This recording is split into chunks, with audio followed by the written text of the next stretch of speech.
Well, it wouldn't be Musk if he wasn't doing 15 things at once. So yesterday also we had the shareholders meeting in Pras. They got the split approved, but there were some other headlines that came out of that shareholder meeting as well.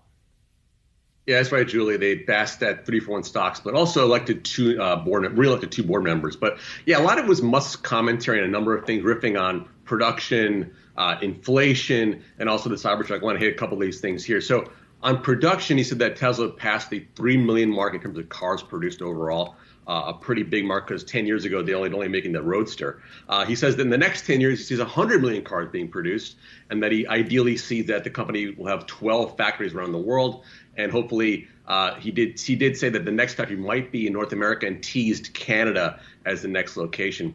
On inflation, he elaborated more on what he had said last week about how he saw prices actually coming down.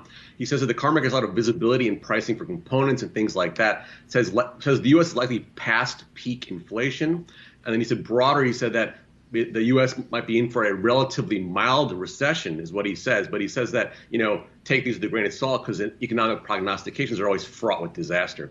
Lastly, the Cybertruck, probably one of the most highly anticipated cars that Tesla has ever made. He says that they're on track for 2023 production midway through the year, but that the specs and pricing likely to change. He apologized for that, but he said 3 years ago when the car was introduced, the world was a different place.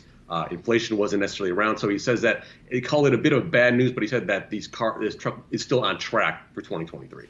Pras, this thing's going to be priced the same price as that new GMC electric Hummer. Let's get real. The huge production cost to make this happen, but something we will continue to monitor. Alexis, Pras, thanks so much.